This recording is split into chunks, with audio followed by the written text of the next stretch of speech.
Hey everyone, just doing a quick video of a Naomi JVS setup that I've got in front of me. There's not a lot of room in this cab, so it does look very messy, and lighting is not brilliant, but you can see the JVS Sega board there. I recommend them, and you can see that there's a JAMA harness plugged in into that, so power goes into the JAMA harness into the JVS board, so you don't need to run any power separately to the JVS board like you do with the Capcom boards. And then over here there's just this one here, this jumper header here, that's got your 6 button on it. So you've got 5 along here, and then your 6 button is on this pin header too.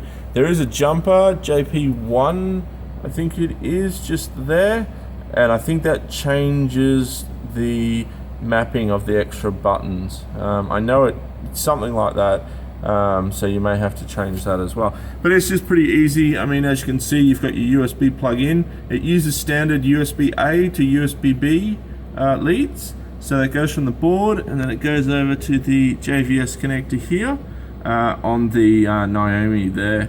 So that's all you need. Sound comes out here. You can see I've got it into one of these little cheap amplifiers, stereo amplifiers. They're just really cheap and easy to use. You can see the loom that I've made. This is the power loom for the Naomi. I'm not sure if I'm showing a very good shot of the plugs. So basically I just buy a lead with the plugs, and then as you can see in there, I've sliced in cabling to what I want to do. You've also got the power harness for the GDROM. So there's a GDROM just there, in through the main harness as well, so that's all in. The power supply on this, there's the DIMM board obviously, because it's a GDROM.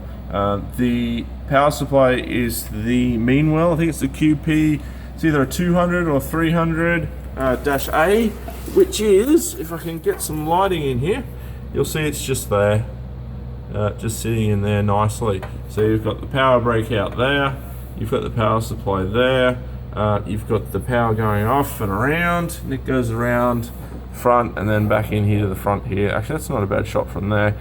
You can see the VGA. Oh, I am using VGA, well, not VGA, I'm using 15 kilohertz from the Naomi straight into the JVS adapter, the Sega one. You don't have to do that. You can run the 15 kilohertz straight to a tube, or you can run it in VGA, which is 31 kilohertz to a 31 kilohertz tube and chassis, so or a monitor or an LCD or anything that will accept VGA 31. So yeah, so that's the power wiring there. So you've got there's your DIMM board there. That's all pretty not very interesting. Cooling fan at the back, very important.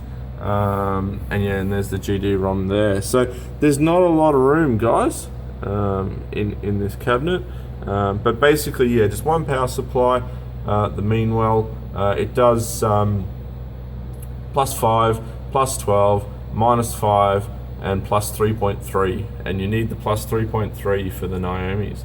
And this is how I generally set them up, guys. Okay, so that's it. Oh, there's a step-down transformer for the CRT. I didn't list that before, but that's him there as well.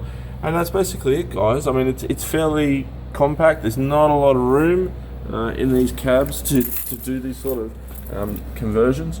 But yeah, but that's it. So that's it, guys. I'm hoping this will be interesting and helpful on the way that I set up the Naomi systems. Enjoy, guys.